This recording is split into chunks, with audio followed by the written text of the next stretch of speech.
Good afternoon and welcome to the next chapter in this series of video chapters on migration, inclusion and diversity. I looked previously at a very short history of Jewish immigration and of Irish immigration in Britain. And today I'm going to move on to Southeast Asian immigration. Now, perhaps you know that in British English, the word Asian is usually used to refer to people from South Asia. So if you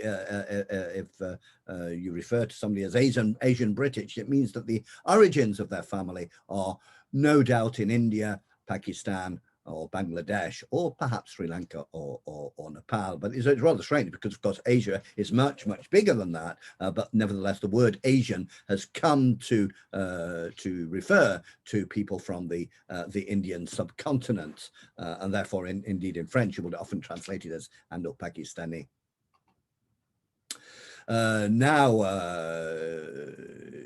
So for example, in the census, which happens every 10 years in Britain, people are asked what is their ethnic origin, or what is their ethnic group, and they are invited to choose between a series of them, which include Asian and Chinese. So Asian is considered as separate from Chinese. So this is very different from American English, which would refer to, when you use the word Asian, you would very often be referring to people who are from China.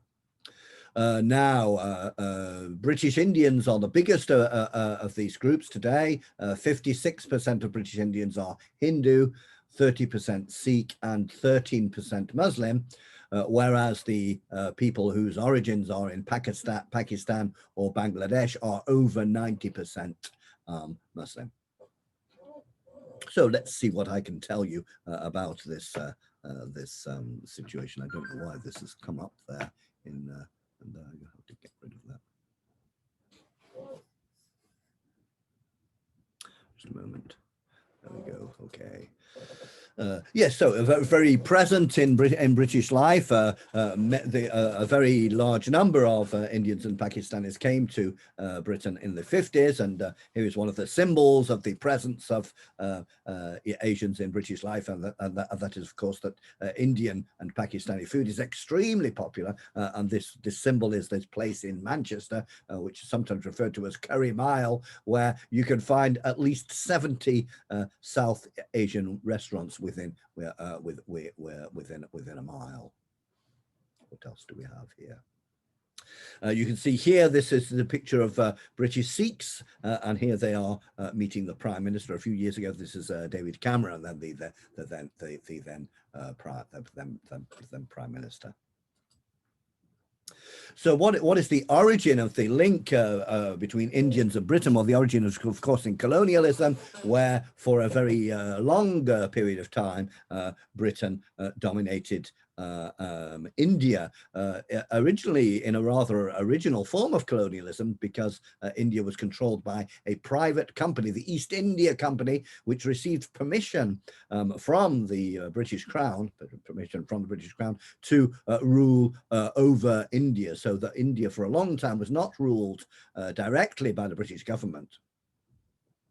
This was rather unusual sort of big company. However, this is East India House, the place in London, the headquarters. This is back several hundred years ago, and it was a rather special kind of company in that it had for a long time the right to print its own money and also its own army.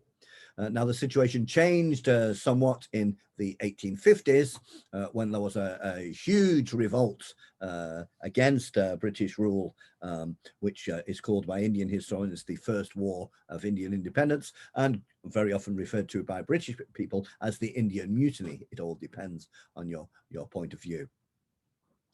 Now, to cut a long story short, after the War of 1857, the British government decided to nationalize the East India Company and abandon this idea of leaving a private company to run India and to take over direct as a more traditional colony the rule and Victoria became Empress of India. They also, having crushed the rebellion very ruthlessly, they also tried to make the system more stable by encouraging the establishment of an Indian middle class, whereas previously the whole of the administrative management had been done by British people. This Indian middle class, as in many other places, was gradually won over to the idea that India should be independent, and the rise of the Indian National Congress was important in this. This led to tremendous conflicts, many of them led by Mahatma Gandhi, who you will have heard of, which were eventually successful after a long series of difficulties and massacres. So finally, the British left India in 1947, and there are two things to note about this. First of all, the terrible record of the British in India is perhaps symbolized best by the fact that the average income per Indian when the British left was approximately the same as when the British arrived hundreds of years earlier. So they certainly had not allowed India to profit from the tremendous advances of technology and prosperity in Europe.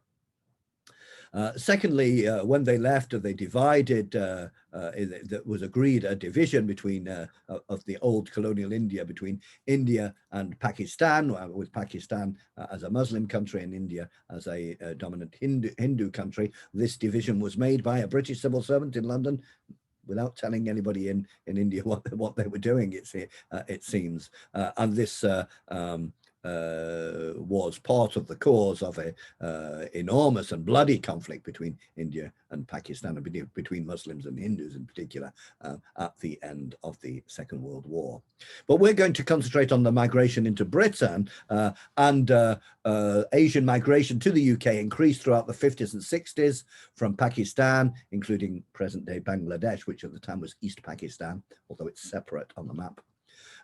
And India. Manual workers from Pakistan were first of all recruited to fill the labor shortage resulting from World War II. There was a lot of rebuilding to be done. And also there was still the railway system was being developed. A little later, a large number of workers, especially from the Punjab region of India and some from Pakistan, arrived in the late 50s and 1960s, often to work in the metal industry in the Midlands or in Heathrow airports. And there we go. Also, there was a tremendous effort to recruit medical staff from India to work for the National Health Service. The British had established medical schools in India and Pakistan, which conformed to British standards of training. And so after the Second World War, there was a desire in Britain to profit from the trained workforce in India.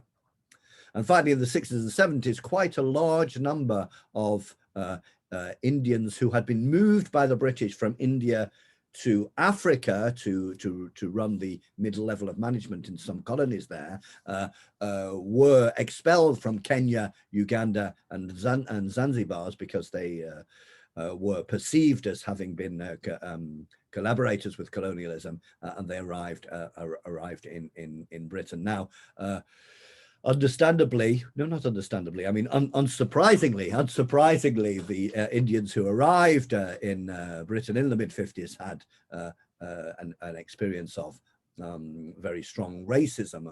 I have somebody here who said white people would not rent their houses to us as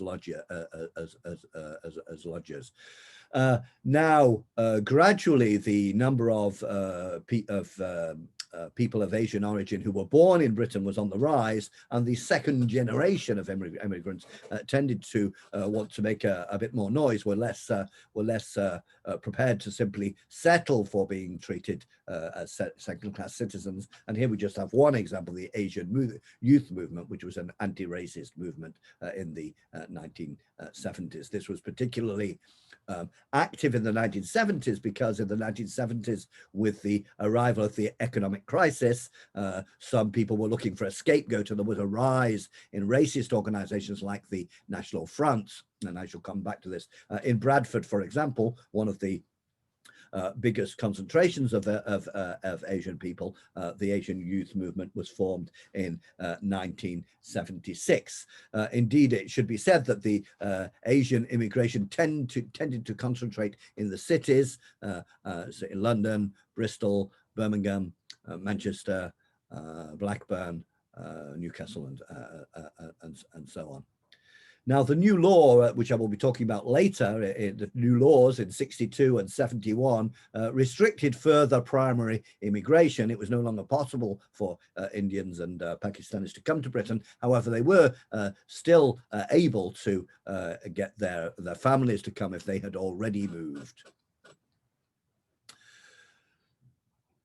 The cultural influence of Indian immigration is very great. Of Indian and Asian immigration is very great. And here we have a recent example. This is the East London Mela. This is a poster from 2009. So what is a Mela? Well, a Mela is a festival of Asian music, dance, food, culture, etc. Originally in India, it was another kind of traditional festival, but it's become in Britain, the Mela has become then a festival of food, music, and dance.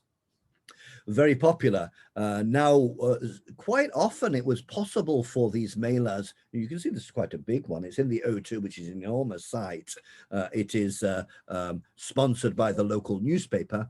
It's not unusual for these festivals, these mela festivals, to receive public money from local authorities, because there is some attempt to, from the point of view of cultural policy making, there is some attempt to make sure that public funding goes to all sections of the community. And I remember there was one local authority or regional authority, I think it was in Birmingham, and they looked at the festivals which they gave money to, and they looked at the classical music festival, and they looked at the jazz festival, and they looked at the folk music festival, and they discovered that although perhaps 30%, I can't remember the numbers, of the population was Asian, the percentage of people going to these publicly funded festivals, they were fundamentally very, very white festivals. And so they said, well, there's a problem here. We're giving all the public money only to part of the population. And therefore they decided to also give public money to events like the melas, which go on around the country. There's also the tremendous influence in popular music. I will come back to this.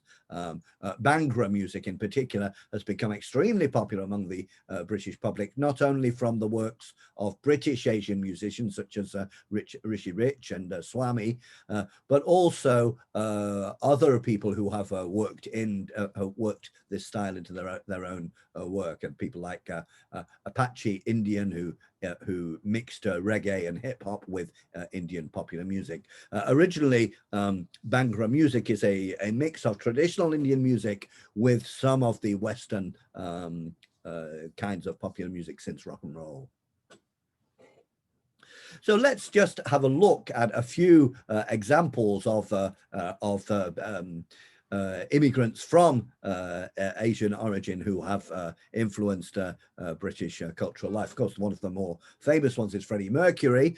His parents were Asians who, if I remember correctly, who came from Africa. This is this phenomenon where whole groups of Asians had been moved to Africa by the British because they didn't want to give any administrative jobs to Africans, and so they used the Indians in that way. The whole history of colonialism is pretty awful, and of course Freddie Mercury will become mega famous as the lead singer of Queen. Here we have just a few photographs then of Indian life or Indian culture in Britain. This is a Sikh temple, and this is the East London Mosque, one of the bigger ones in London. Here we have then some more musical influence, Gennoon, who are British Pakistanis. And what's rather interesting about this is they mix traditional Pakistani music and modern Western music in Britain, and are quite relatively successful in Britain. And then their music is re-exported back to Pakistan, so they're actually quite successful in Pakistan too. And Gennoon, one of the things which was rather special about Gennoon is that they did a particular piece of instrumental music, which is just simply the Pakistani national anthem, but played on electric guitars.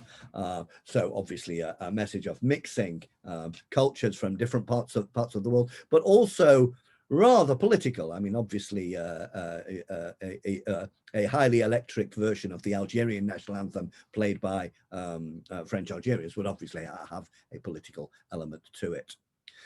Also in the music, people like Asian Dub Foundation, this is much more radical and left wing, whereas people like Rishi Rich is more dance music, not particularly supposed to be political, whereas Asian Dub Foundation, which is really, I do recommend, and I'll try to put a clip or two on the blog. It certainly has a real presence, and it's very, very much full of energy.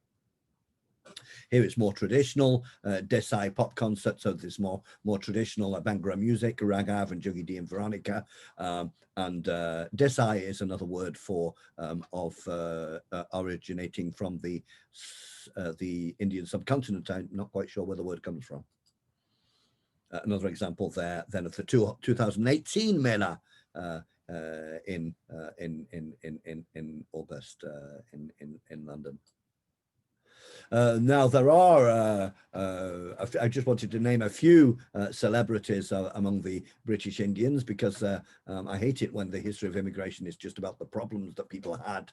And so one of the most well-known one is Garinder Kaur, and her best known film is probably Bend It Like Beckham, about a young Indian girl who loves football. But it's also supposed to be, it's also a comedy. It's also a comedy, and extremely successful, of course. The same director, in fact, you can actually see her. She is there. I think that's her on the. I think that's her on the left there. The same director produced Pride and Prejudice, which was a version of the traditional novel Pride and Prejudice, but taking place in the modern world with an Indian family as the center of it. In novels, this is Hanif Qureshi, and Hanif Qureshi is a very well-known then British Indian, and that's his most well-known book, The Buddha of Suburbia. Ben Kingsley, the actor, also ought to be mentioned, and he is particularly well known in that he played in this in the film of Gandhi. That's him playing Gandhi. Now, the film Gandhi came out in 1980, and it seems to have been somewhat forgotten. But I think if you can get your hands on it, I think it's well worth a look. It's no doubt hagiographic. I mean, that is to say that Gandhi was an extremely impressive political leader and fighter against injustice. Nevertheless, the film does not show anything negative about Gandhi, so it's not really supposed to be a balanced view, but was a very powerful film because it was the first time really that British cinema had made a huge film about anti-colonialism and about which showed very clearly the horrors of British colonialism in India, in particular the 1919 massacre in Amritsar, where a large number of demonstrators were shot dead, even though they were completely unarmed and non-violent. Certainly, the story of Gandhi has some very, very impressive and inspiring moments. I always remember the moment when he arrived to speak to a meeting, and there was a rope along the middle, as was often the case, with the higher castes on one side and the low caste, the Dalit, on the other side. And Gandhi said, well, if you don't take the rope away, I will speak only to the people of the low caste. And this was this is certainly a very courageous and inspiring political leader. So if we come to today, well, this is just 2 years ago, but it's almost today, some of the aspects of British Asian cultural life, there's just a few small details because, of course, it would be worth looking at for hours and hours. But one interesting element is this is the BBC Asian network. So that is to say there is a specific radio station for Asian news, a public service radio station for Asian news and music. So this is a huge amount of Bhangra, but also a very often news and documentaries and discussions and theatre about the Asian British experience. So this is an aspect of multiculturalism, to have a specific radio station to deal with this kind of thing. Yeah. Here we have an article which is in fact from the New York Times. One of the leading cricketers in Britain today is this gentleman whose name has escaped me momentarily, but who is also a British Muslim, and here he is explaining some aspects of his life experience this is in 2018 again. It isn't an easy time to be a British Muslim. Cricket helps. Now, Indians and Pakistanis are often, they're no longer really, I should say British Indian, British Asian, British Pakistani are often involved in politics, not more often than anybody else, I don't think, but certainly, especially within local elections. Now, one of the reasons for this is that historical accident meant that as soon as the Asian immigrants arrived from India or Pakistan or Bangladesh, they had the right to vote. Now, this is not because the British are particularly more advanced than the French, whereas in France, it's still today, immigrants don't have the right to vote.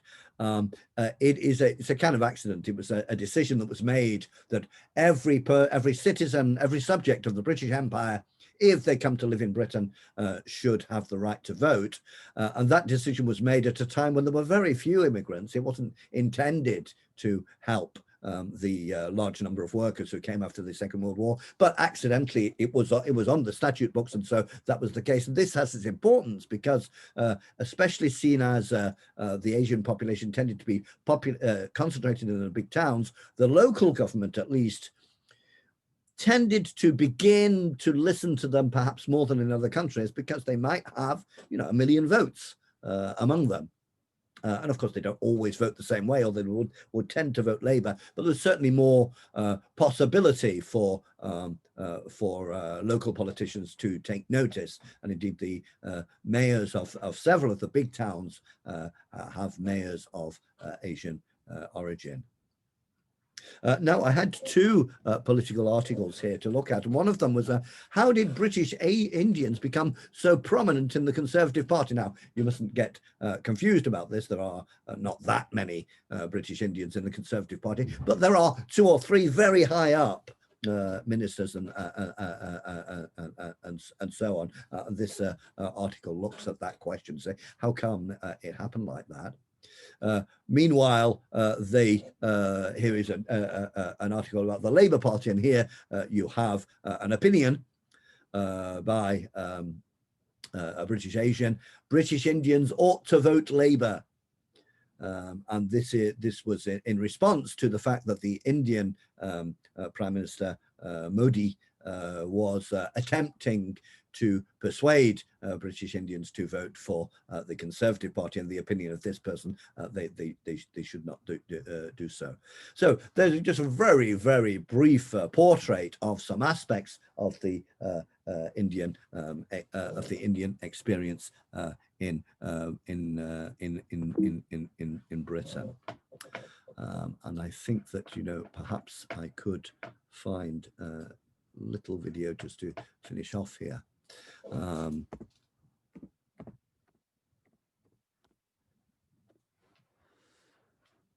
Would you just bear with me just one moment, and we might have a song just to finish off. Yes, Asian Dub Foundation, Fortress Europe. That's the one. I'll just play you an extract of this, and then I will take it off. You gotta keep banging. Are you ready to keep banging on the walls of fortunes here? It's time. We wanna see Joe.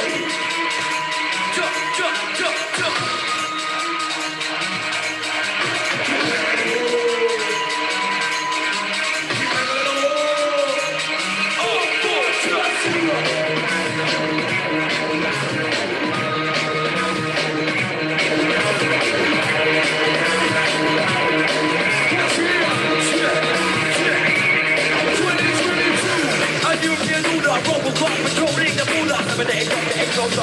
I'm a clock, you're never gonna return. Burning within the cross of hole. You better act, then I go home. She got shot over the over. Hands down before the cap, coming over. Put it up, put it up, put it up. She's got some other coming in the electric. Put it up, put it up, put it up. I'm gonna see the fair, I'm a shoot the claw. Put it up, I'm a shoulder. Flip over, throw the thread and pull up. Keep on, keep on, keep on, keep on, keep on, keep on, keep on. Keep banging, keep banging, the walls of fortune, zero, zero.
And that's all I have time for in this chapter. Thank you for listening. There will be more. Watch this space. Goodbye for now.